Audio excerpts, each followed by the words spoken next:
In a world clouded by noise, Truth is waiting in the quiet it whispers. until someone dares to listen. She is the Oracle, Tammy De Mirza, a world-renowned intuitive. A messenger of what's hidden She sees what others cannot.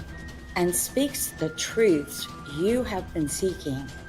And he is the master, Sifu Rafael, a master instructor, strategist, A guide who leads with discipline turning wisdom. into action. Together, We awaken what's been buried we ignite the hunger for truth, and we challenge illusions.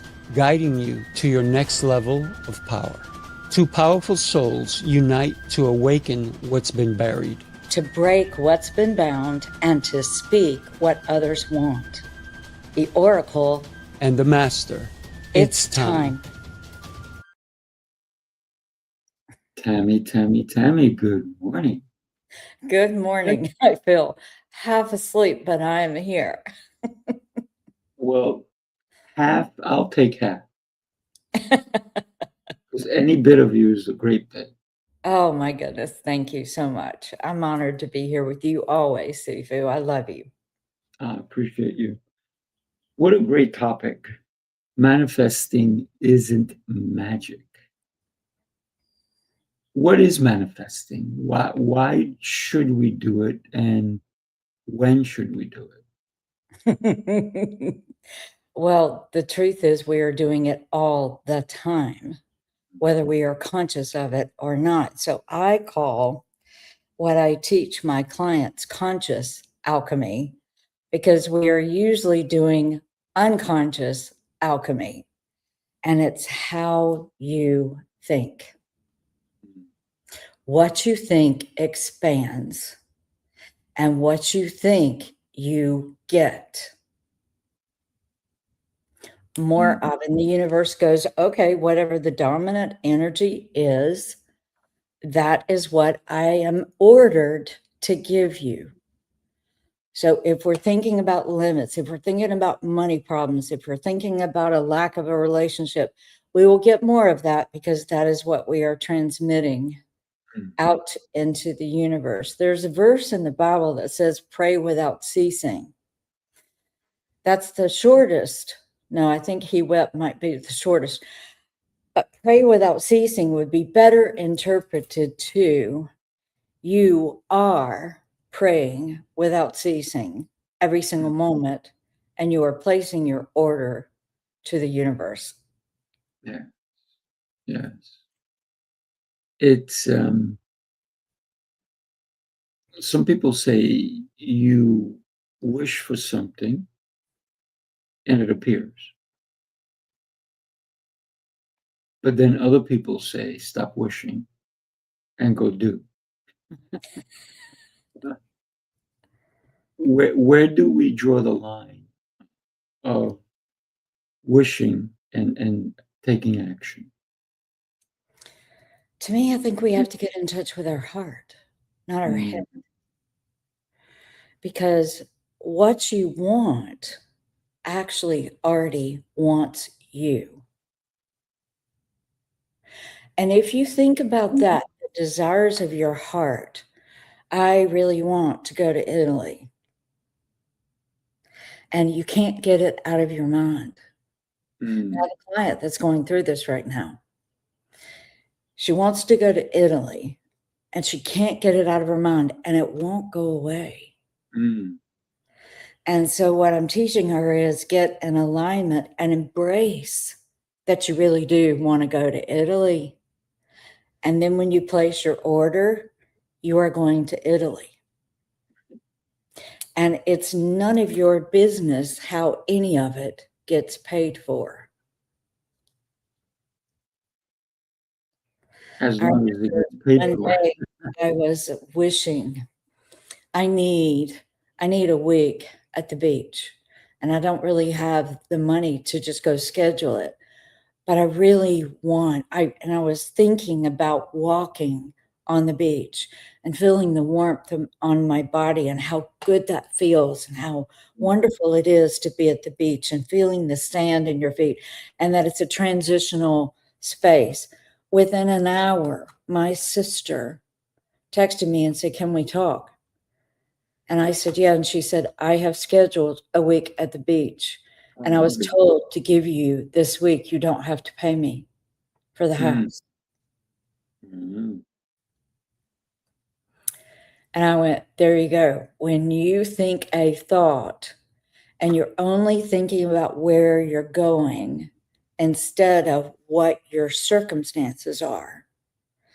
And believe it or not, Sifu, this is how I climbed Mount Sinai last October.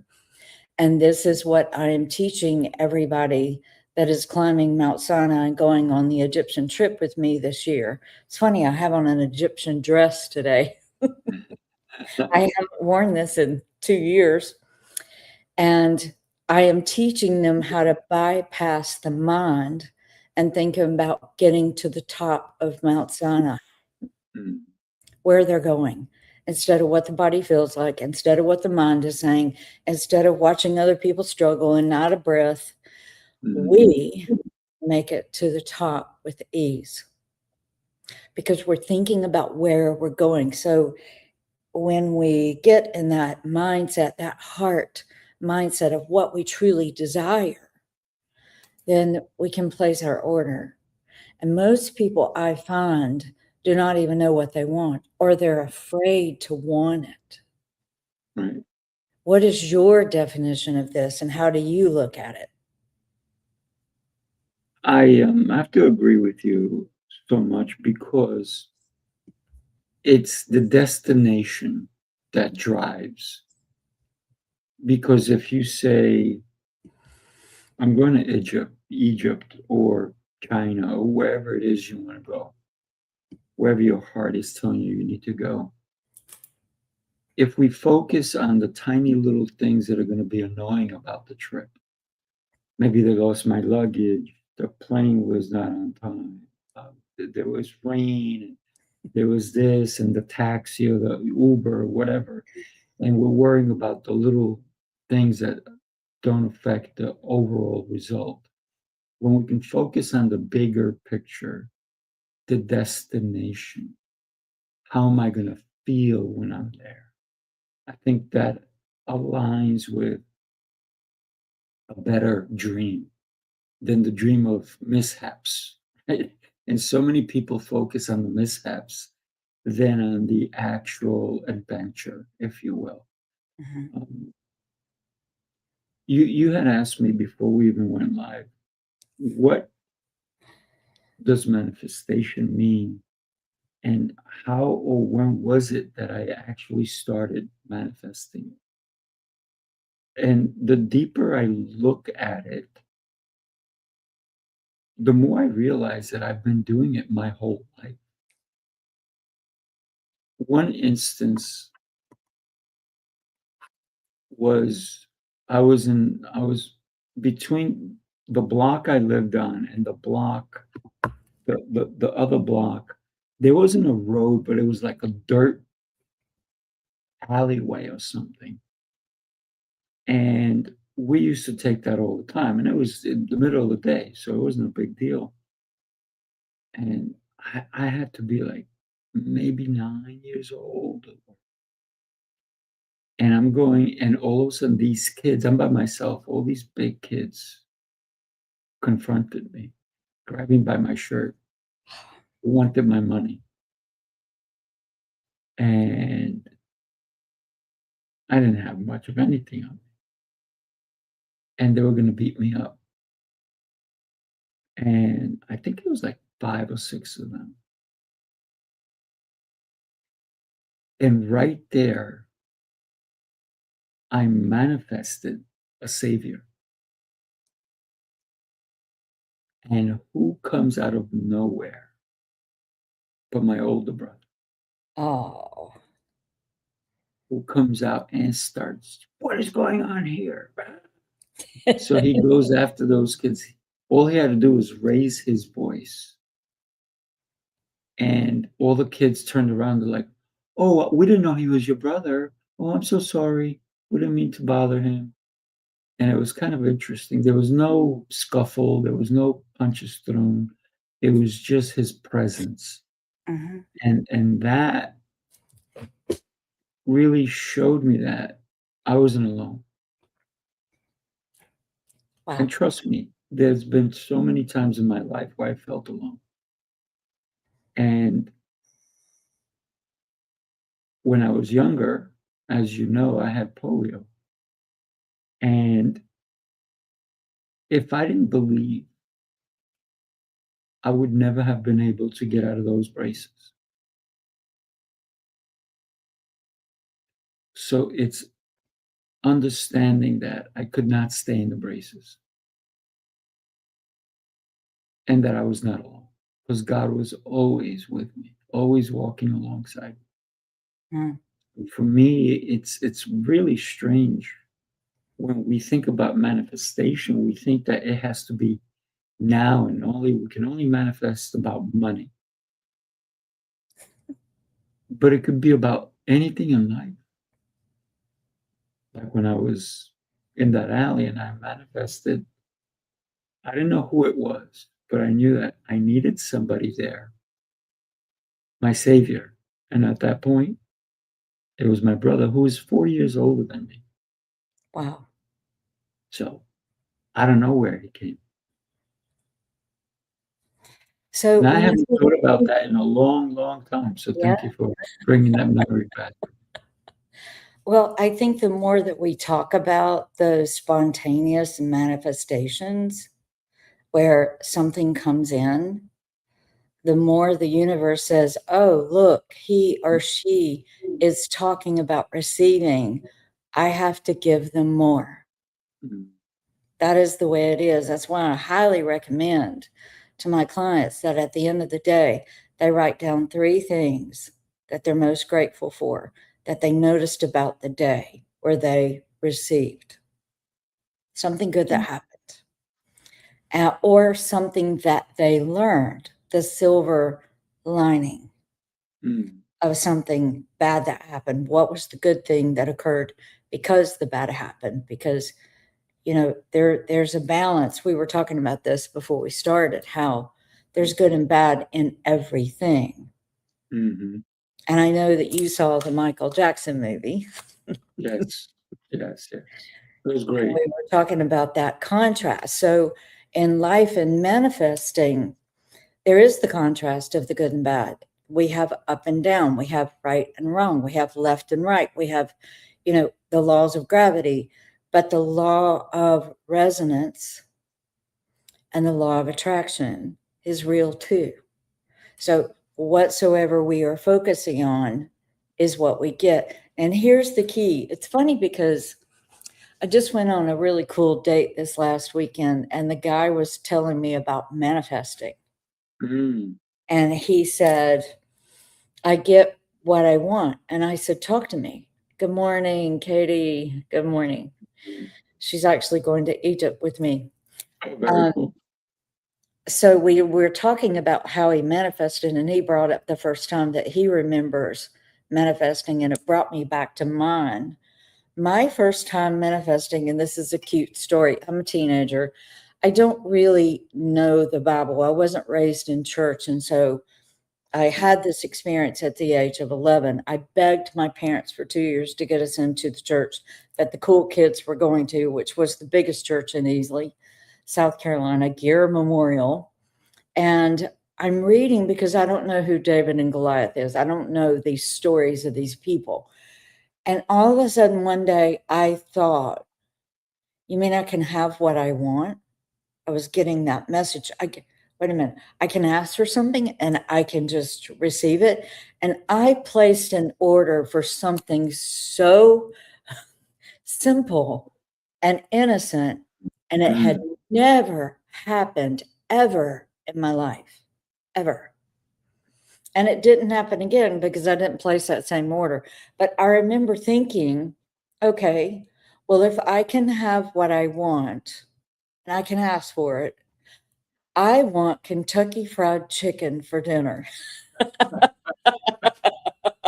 I was a teenager. Good old KFC.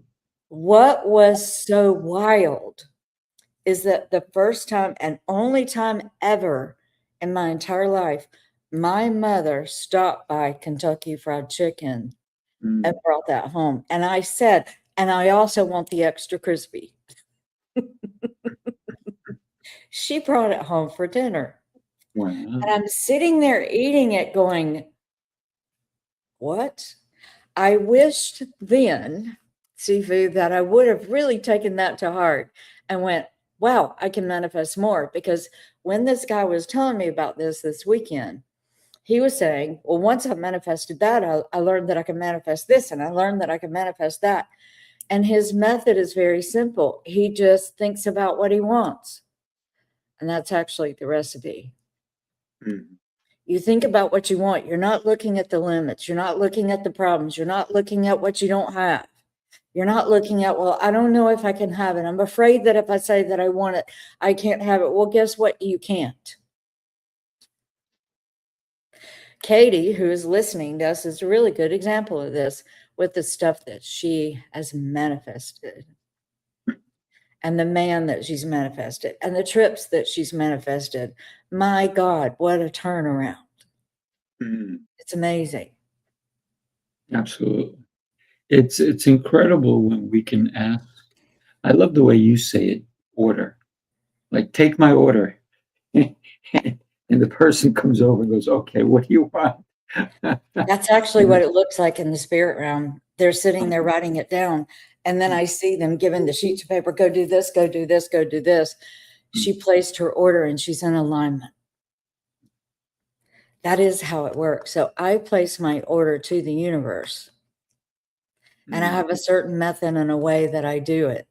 The key is whether or not you are in alignment. And whether or not you are focusing on what you want instead of what you don't want.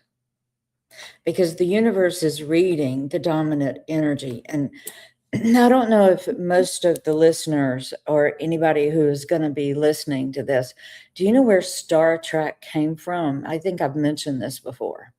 I don't know. Gene Roddenberry had a neighbor who was being abducted by aliens. And he was telling Gene Roddenberry the stories, and that is Star Trek. That is why the entire thing happened, because the guy is telling Gene about his experience with the aliens when they would come and get him at night. Isn't that wild? That is pretty wild. Well, one of the things that I noticed as a teenager in watching Star Trek, we're talking about many, many, many years ago when Captain Kirk was very young, was that they telepathically communicated. You never saw the aliens moving their mouths. And I remember thinking, I was taught how to telepathically communicate with my mother at 11 years old, and I use it today. If there's somebody singing in their car and they're texting and their brake lights are on and I want their parking space, I will say, please move for me. Get off your phone and move for me so that I can have your parking space. They immediately start backing out. Or somebody in front of me in a car, or your music is too loud on the beach. I can't take it. It's driving me crazy. I want to hit my head in the sand. Can you please turn it off or turn it to something soothing? It will happen immediately because I'm not in resistance. So the way that the universe hears us is the energy. Same thing with Star Trek and telepathically communicating. It's the energy that the universe is reading. And so when we say something or think something, like I'm like, well, I'm going to test this out. I can have whatever I want. I want Kentucky Fried Chicken. I was shocked that it happened. And when I was in Japan recently, let me tell you a funny thing. I'm in Kyoto and I see a huge KFC model. He's plastic, but I went over and got my picture taken with him. And I found out from our Japanese guide that it is a delicacy to them on Christmas Day. Really? They order KFC in Japan for their Christmas dinner. And that's why there were KFCs in Japan. Interesting. I think the last time I had KFC, well, I'm trying to think, had to be before COVID. Yeah. Before COVID. And so it had to be listen to me, 2020, 2019. 2019, yeah. And it was very interesting. When was the last time you had KFC? I think I was living in Chattanooga. Mm. I was living in Chattanooga, Tennessee, and I left there in 2017. Mm. Look at that. Yeah, Katie, I mean, if you could just, I could list a whole list of what Katie has manifested. She's been a client, she learned how to do it, and she keeps doing it. The house she lives in, the neighborhood she lives in, where she goes, retiring.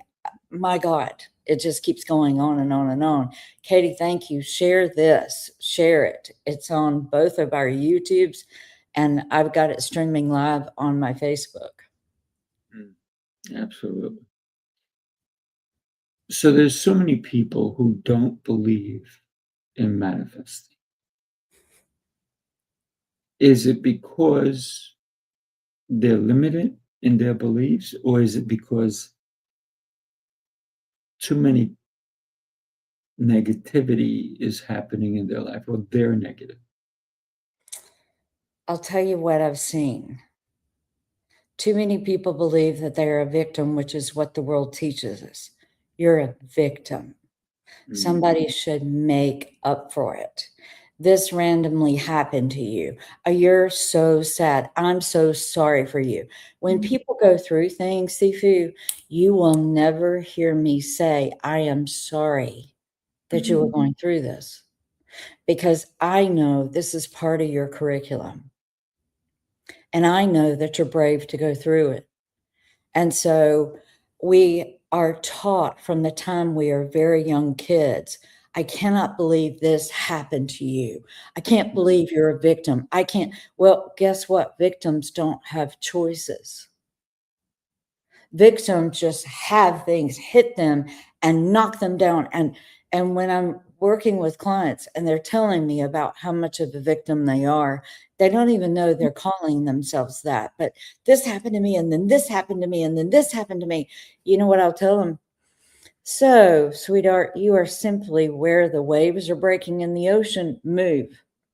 Either get out of the water or dive in and float over the waves. It's your mind. That's the problem.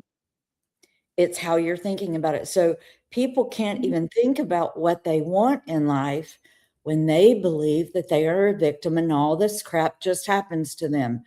What I teach people, and it really breaks up their paradigm and it kind of pulls the rug out from underneath them, is I don't care what you went through, you agreed to it and manifested it. And until you can own that, until you can see that, you cannot change it. You will keep manifesting the same pattern over and over and over again. So I think for me, it goes deeper than negative thinking. It goes to, this is random. I can't believe this happened to me. I'm a victim. I'm pitiful. I can't have what I want. They get to have what they don't. I'm jealous because I see them experiencing it.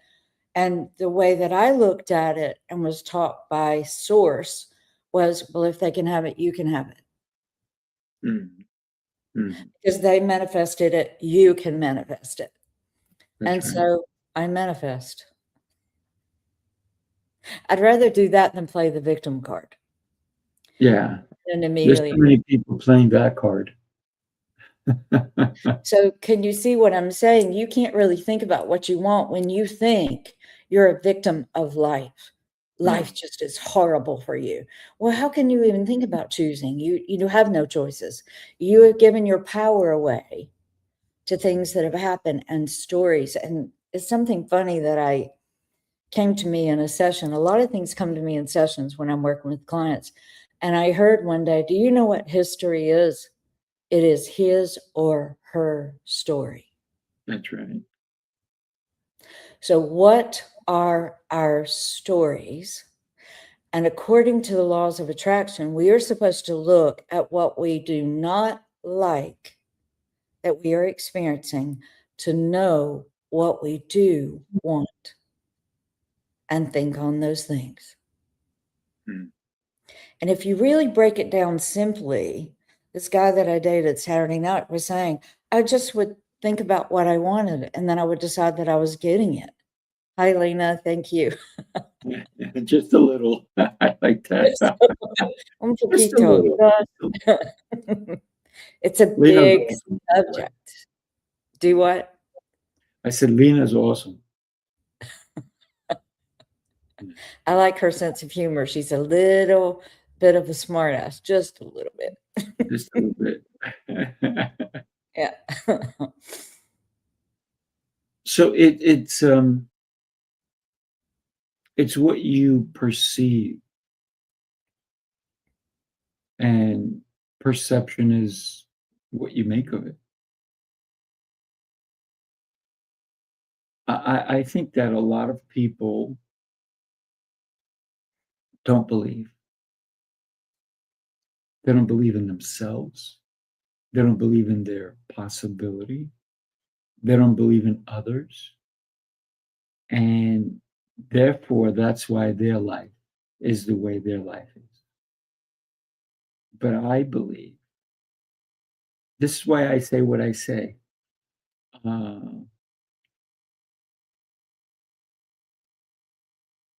Getting better every day, exceptional and getting better every day. And it's become such a common thing for me to say. I mean, I say it every day. It's very interesting. I had a young girl, because I teach children also, right? And she's 5 years old. And she walks in, and it's 5 o'clock in the afternoon. She walks in really loud. Good morning. And I'm like, good. So I don't put her down. I say, good morning. And then her mom says, it's afternoon. So then she comes over. She'll go, how are you, Sifu? I'm like, I'm exceptional, getting better every day. So she goes, good, me too. I said, great.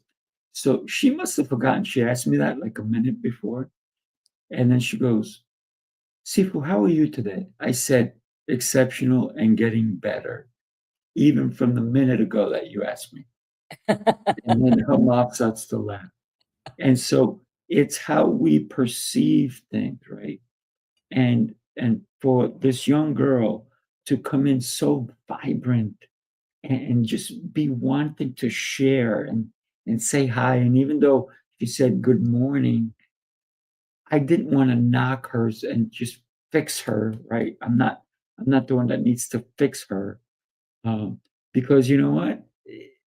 Her, her energy was so beautiful. I just wanted to go with it. And so we have to realize that children are incredible dreamers, and they can dream anything. And they believe that they're going to be a firefighter, an astronaut, president, a model, whatever it is. But as adults, we crush those dreams. And so, what are we doing? We're not allowing them to manifest. And I say, encourage dreams. Encourage and let them know, hey, you know what? Keep dreaming that. Because you dream it, it may come true. But if you stagnate it, you leave that alone and it won't come back. Mm. One of the things that I taught my kids, Sifu, was how they ask for things, the energy of it, because I was really paying attention to the energy of when we approach things a certain way. It's just like in conversation. There's a book that I haven't published, and I talk about in the second chapter approaching somebody in a conversation from a closed-fisted approach where they're going to get defensive. You pointing, I can't believe you did this, close-fisted. The person gets defensive, or you approach them from, I love Brene Brown because she says, my story is that you hurt me from this, but she's owning it's my story. So that's the open-handed. I was teaching my kids at a very young age when they would come to me and they were desperate and they would say, I would go, you want to try that again? Because the way that you're asking me, you're not going to receive it. Go into your room or go think about it and come back and approach me in a different energy, and let's see what happens. And every single time that they shifted that mindset to what they wanted, I gave it to them. But when we're taught to be negative, when the news is only negative, when we're compared all the time, when the models on the magazines are touched up, they're not even real, they're touched up, and we're trying to go by that standard. And we're taught this is bad, this is bad, this is bad. Well, hell, I remember it was so funny one time because I was paying attention to, God, this was Laws of Attraction, and this is probably 30 years ago. And I was really into that. And they were talking about diets and restaurants and losing weight. And Abraham said, we don't even know how you guys are even walking into restaurants thinking about what you want, because everybody is stressed about food. Eggs are good. Eggs are bad. Eggs are good again. Eggs are bad again. Let me tell you something. It's in the mind. Mm-hmm. So do you mind if I share a story about Dr. Hugh Lynn and Joe Vitale? You know, the very famous people. Yeah, absolutely. Hugh Lynn, and I tell people this and they don't understand until I tell them the story. I'll say, well, if you believe onion rings are bad for you, then they are. If you believe onion rings are good for you, then they are. And it really is that way. But we have been taught rigidity, judgment, condemnation, negative. That's bad for you. Well, guess what? It will be bad for you. So what happened is Joe Vitale wanted to work with Dr. Hugh Lynn, and he did not come up with Ho'oponopono. And so what he did was he used it as a Hawaiian term. I'm sorry, please forgive me, thank you, and I love you. He's a psychiatrist in the worst prison that there is, where most people don't know that if an inmate has a P behind their name, they're criminally insane, like Charles Manson. They're not getting out. I don't care how many hearings that they have when that comes up. They're not getting out. They're insane.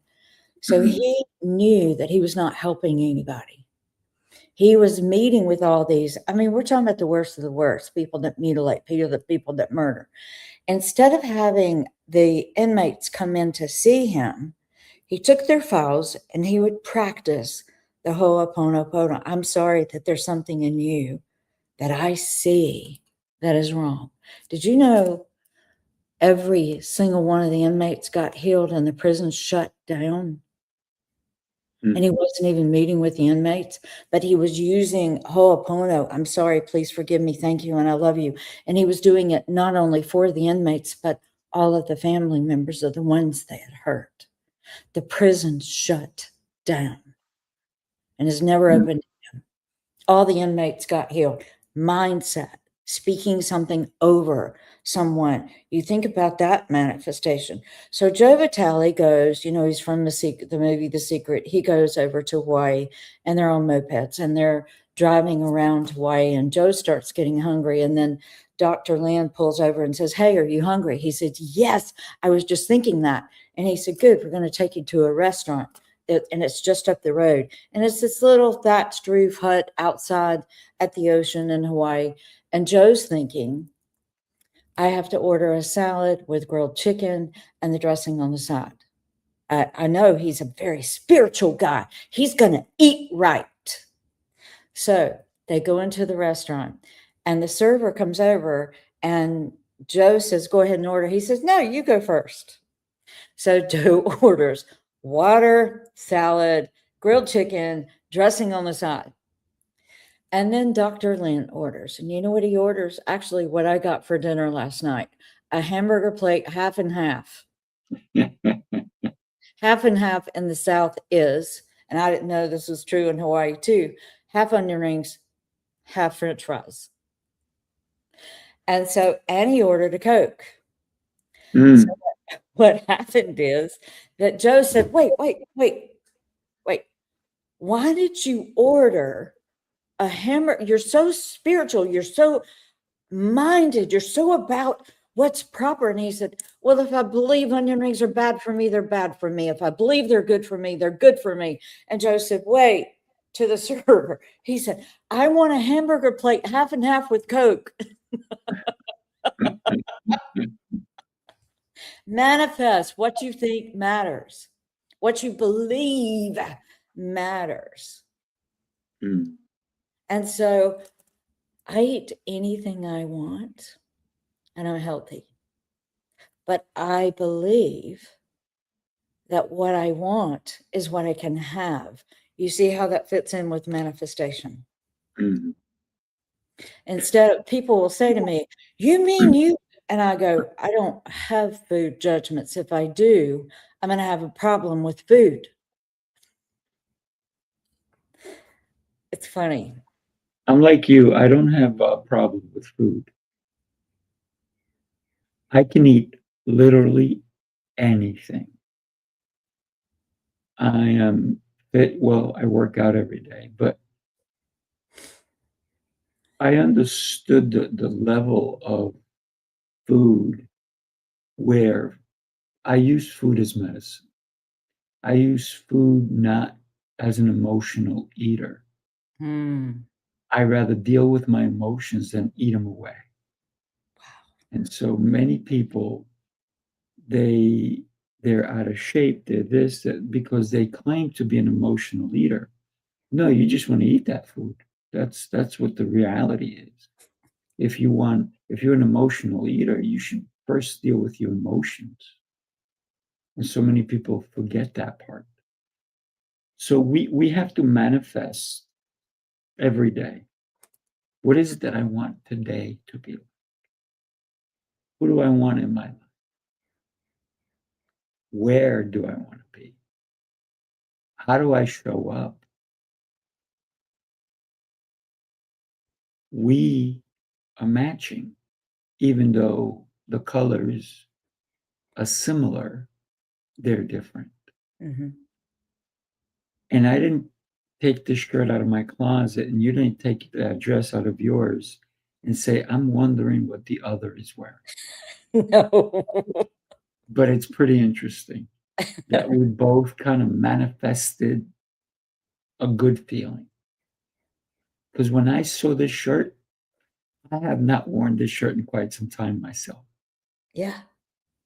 And you haven't worn that dress sometime yourself. Years. But when I saw it, I was like, this is the one for today. I have to wear this today. Because I looked at another one, I was like, I'm like, nope. Here we go. Yeah, this that is was me.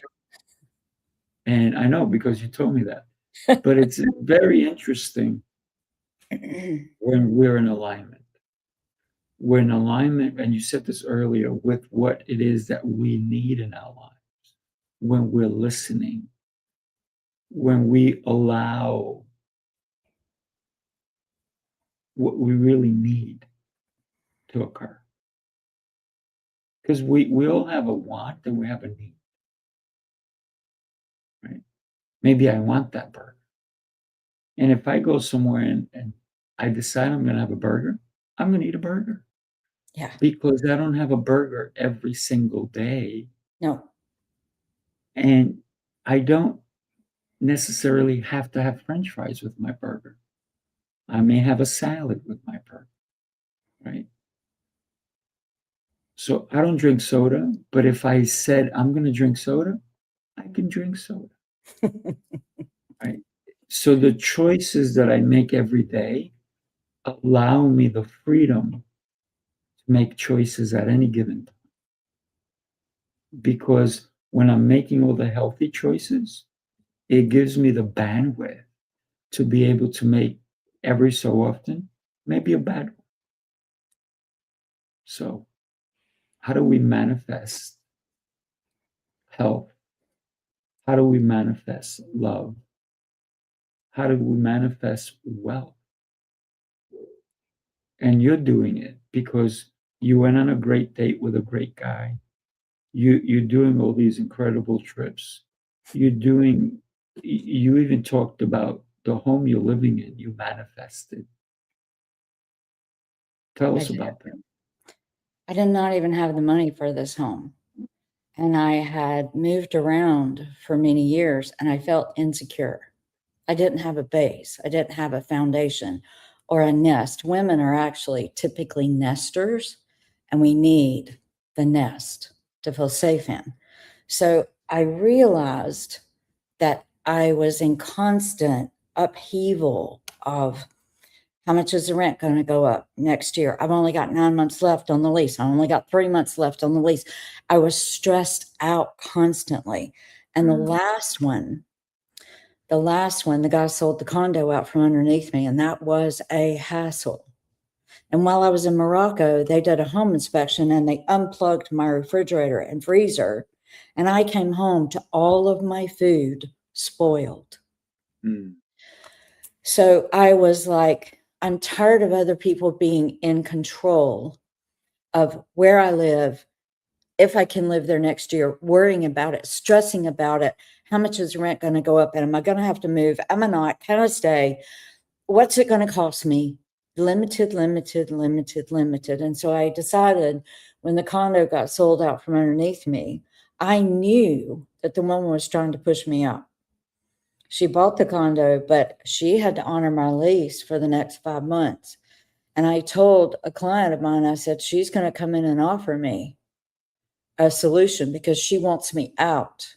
Mm-hmm. You know what I'm going to tell her? And she said, what? I said, I'm going to tell her, you pay for my moving expenses and you give me my deposit back immediately. I'll be out of here in a week. And that's exactly what happened. So, Sifu, I know how this works. And the more uncomfortable we are, the more motivated we are to do something different.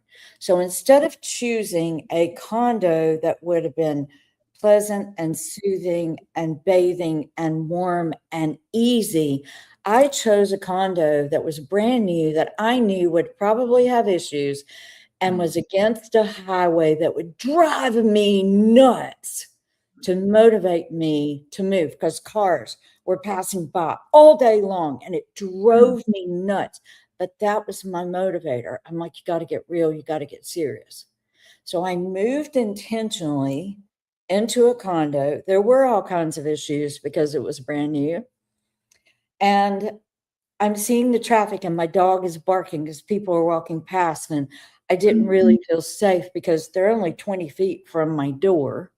Right. And so I went, okay, it's time. So I actually placed my order like I usually do. I compile information and go, why do I want this? What is my why? And once I really know, I will place my order. And when I placed my order with the universe, I will always say, thank you so much, but if you need me, let me know. Within 2 days, this book came up. Don't publish the other book, publish this one. And then I met this other lady, and this other lady helped me make hundreds of thousands of dollars and have contracts. So by the time I went to go buy this house as a self-employed female, where you write off almost everything, I had the money sitting in my account. I didn't pay cash for this house, but I manifest paying the house payment, what is left of it. I was in here within 6 months. And so it's amazing how if we get miserable enough then we will want change so bad that we have to do it. And I intentionally moved into that space. So one of the great things was that when I met with the real estate agent, I said, I'm going to make this very simple for you. If there's a lot of cars passing by, we're not walking in the house. Don't even give me a house to look at that has cars passing by. I can't do it. I also want a porch. I also want a garage, 2 car. I also want a fireplace. And I want a gourmet kitchen, and that is exactly what I got in this house. So it's sometimes it's realizing the depth of how things are affecting you, which is why I went into that. The discomfort of being displaced, not knowing, constantly thinking, okay, I have 12 months, I can breathe for, oh no, I only have 9 months. Oh God, now I only have 6 months. Oh no, now I only have 3 months. Oh God, now I only have weeks. What's going to happen? Instead of letting other people decide my destiny and pretending I'm a victim, why don't you just take charge and place your order? So one of the things that I manifested, you were talking about the trips, was I was in Washington. I'm in the Library of Congress. I'm in an international best-selling book.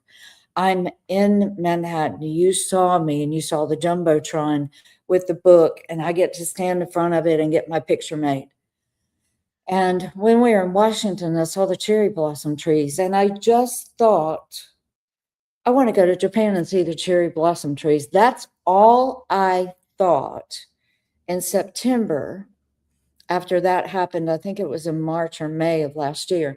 In September, somebody came to me and they said, I have a private invitation only trip to go to Japan, and it's when the cherry blossom trees are blooming. And I went, yes. I didn't even know if I was going to pay for it, but I paid for it and I went. Do you understand what I'm saying? We are the way we think. And I'm pointing specifically to the left brain, because the left brain is very limited and the right brain is creative and constantly thinking about what we want. If we're stuck in the left brain, we're never going to see the possibility. The right brain, we do. So when I'm stuck here, I will look at, how is this affecting me? How much of a problem is this? How much does this hurt me by living this way? I don't freaking have to live this way. No, you don't. Nobody does. But so many people choose, yet they blame others. Yeah, Aren't we in control of our own lives? absolutely. But we give that control away. Oof. Yes. I love what you said earlier about a young lady buying her own, paying her bills, not knowing where it was coming from, but you got the money and you manifested all this. And we have to believe in us 1,000%. One of the things that I even said to my own son, listen, I was there when you were born. For some strange reason, I was asked to help with delivery. And I'm in the hospital. There were somebody short, and they asked me to push down on her belly. Wow. And I'm like, okay, so I will. That didn't mean that I was going to be liked for pushing on her belly, because she was not happy about that. But and so what I said to my son is, even though your mom was there, the doctors were there, I was there, you were born alone. Doesn't matter how many people were in the room, you were born alone. You came through the birthing canal alone. And then you met us. But that experience was yours alone. And the same thing is going to happen when we die. Yes. We're going to be alone. We can have people holding our hand, but we're going to die alone. And would I rather die with people around me? Of course. People that love me? Absolutely. And so when we think about our lives, we have to think about we're not in control of when we die unless we take an action against it. And that's not the way to go.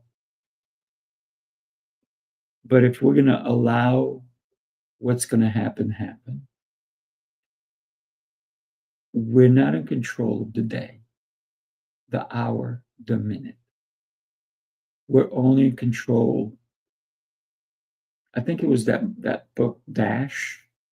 It was, I think it was written by, I forget what. It's the point when you're born and the point when you die. We're only in control of that line of what happens In between. there in between. So why are we giving that away? I don't give it away. And it's very interesting because in all my previous relationships, I was always fighting with people, not in a negative way, but trying to claim my own. And they couldn't understand. And I'm in a relationship now with my fiance that she knows whatever I'm going to do, I'm going to do.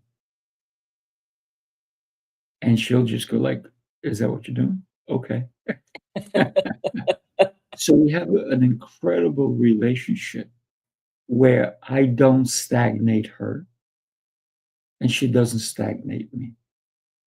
And she'll make comments and I'll do the same. Is that what you want to do? And if it is, then I'm going to support you in whatever it is, right? She's the kind of person that never wants to be in the forefront, ever.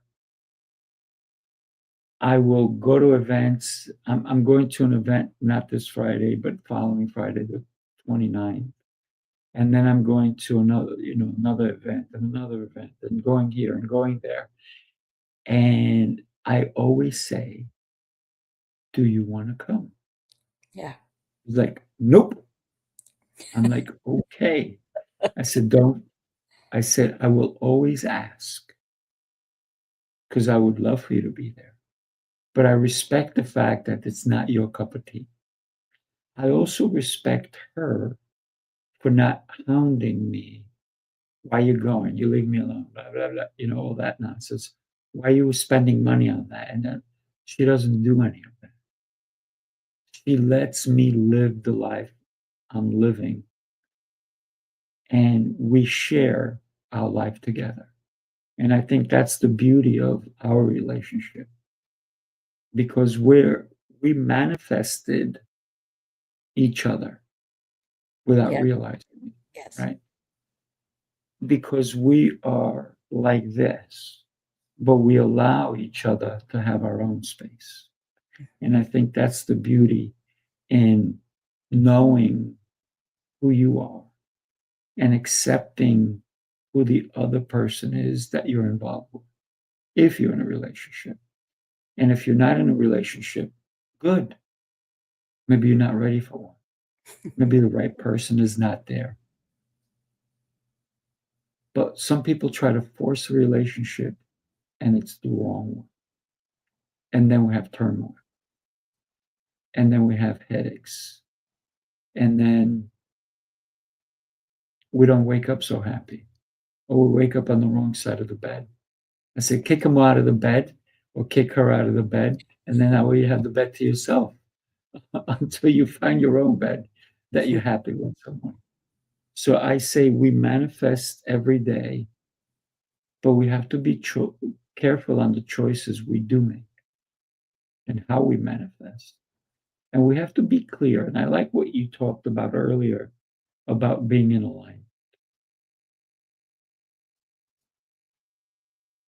Because that is so dead on.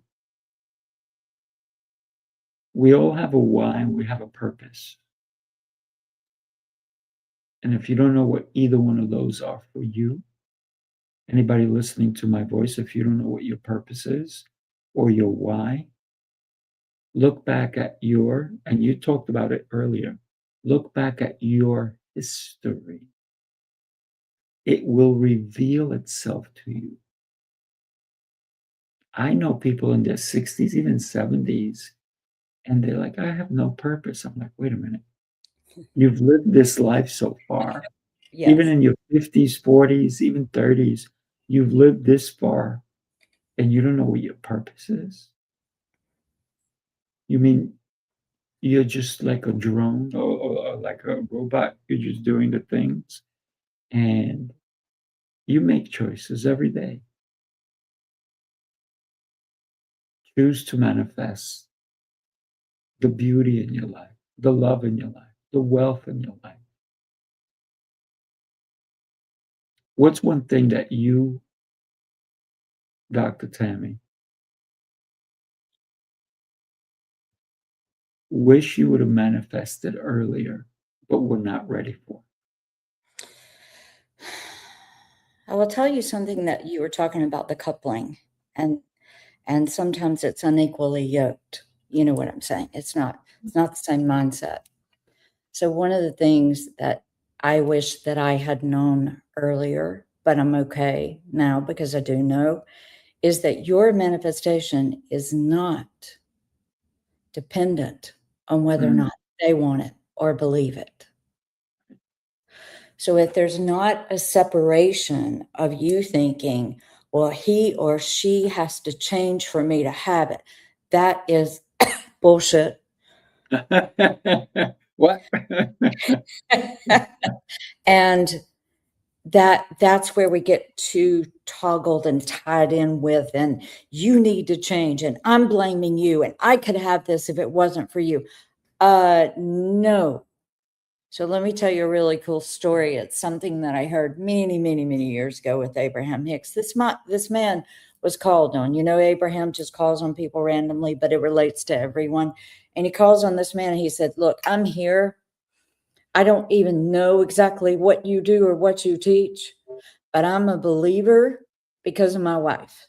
And he tells the story and he said, I just want to share with you that she stuck to it no matter what I told her. And she got it. So they were getting married. He's wealthy. And he said, she wanted this specific country club. I couldn't get it. They were telling me no. They were telling me it was booked.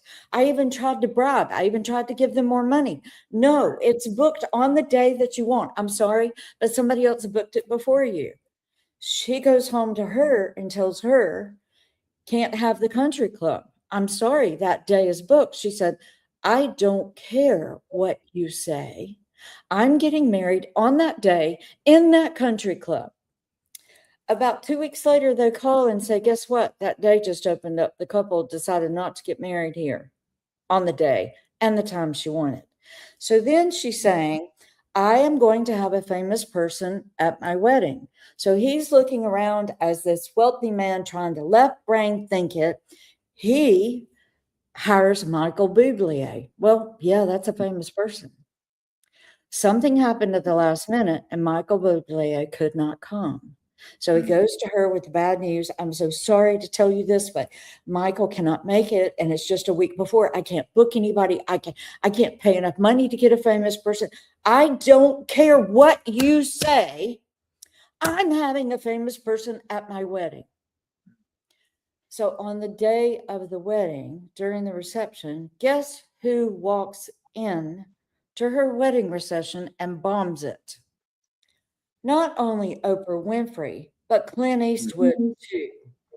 Wow. So our problem is that we get so enmeshed in thinking you have to change for me to get what I want is one of the biggest problems that I teach my clients today. I don't care how long you've been married. I don't care how tight. I don't care what he thinks. I don't care what he believes because I predominantly work with females. I don't care. What I care about is what you want and if you're going to order what you want. And as long as you are pointing fingers and blaming somebody else, you're a victim and you do not have choices. So that is what I personally wished. I know for me, Sifu, I've been through a lot of relationships. That was my mission in life. That was my curriculum. That's what I came here to experience. And once I graduate them, I'm on to the next. Now I'm attracting totally different men that I ever have before. I'm like, oh, thank God, the hard lessons, the pain, the suffering. I don't have to learn this in a painful way anymore. Right. I just get to attract what I want. So it's much more simple. Mm. That is, we don't have to be complicated, do we? We're the ones that complicate it. They're not the problem, we are. Taylor Swift even talked about a song about this. It's not you, it's me. Well, yeah, it's you. If you don't have what you want, you're the reason.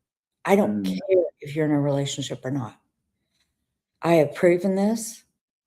I have proven this with clients. I live it. I breathe it.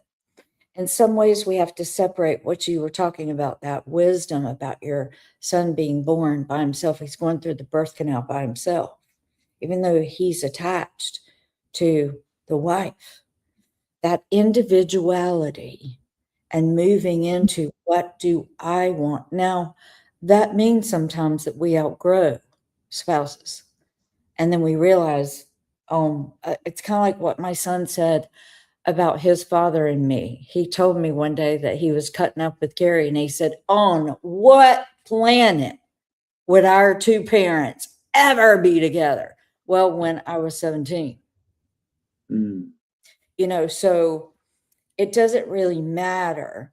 And thinking about the possibility of losing someone because you're changing, you're evolving, you're growing, I would say you're going to be in pain if you don't grow. So why not manifest what you want? Absolutely. And if it's in alignment with them, great. If it's not, maybe they're not the right fit. So how your fiance is with you is beautiful because there's no need to control. There's no need for either one to change. It's what I call unconditional love, where you be you, I'm me. And what I've learned in dating recently is that men sometimes don't know what they can and cannot do. I think the Me Too movement really screwed a bunch of people up. It wasn't helpful. It screwed a bunch of people up. And men don't even know if they can compliment me on my legs or whatever. And when they do it, they're like scared. So I just say, you be you. Be you. I need to know you. I don't care what you do. I'm not tied to it. But I am watching and going, is this a fit or not? It's very simple, but I don't need them to change. It's I love you now. Change the way I want to love you. That doesn't really work for long term, right? No. Because what winds up happening, and I know we're going to wrap it up.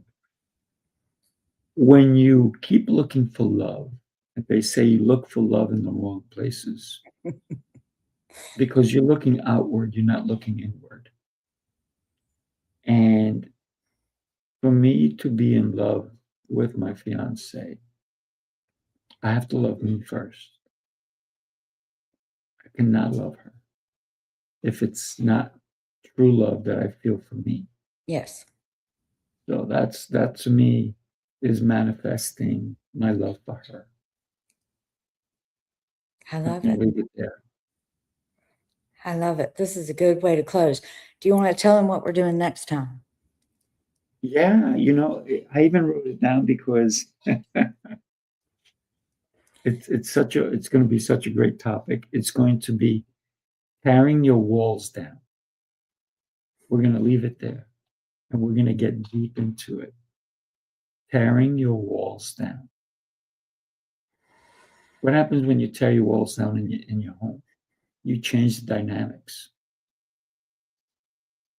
So, being that I love construction and building and recreating, knocking things down, that's going to be a hot topic.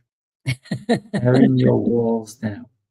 This is going to be on your emotional being, not necessarily in a house, because we're not a construction show. And I have been going through this, and I just really went through it last week in Vegas. I went through it. And so it's fresh on my mind. And I think us being our authentic selves and really letting people know us. And if you want to call it vulnerability, strip down, strip. It's time for people to see you.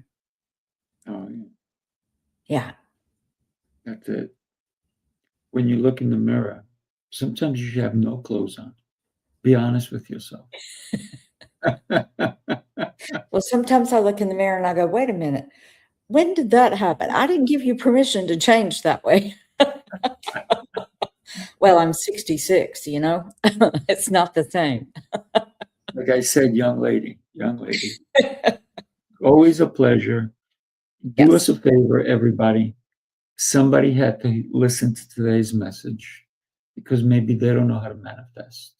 And listening to it, there's so many little nuggets here and there that it'll guide you. So share this with somebody who needs to listen to today's message. Thank you, everybody. I cannot wait for our next episode. Yes. God bless you, everybody. I love you, Sifu. And I love all of you who are commenting and participating. We love it. Yep. See you next time.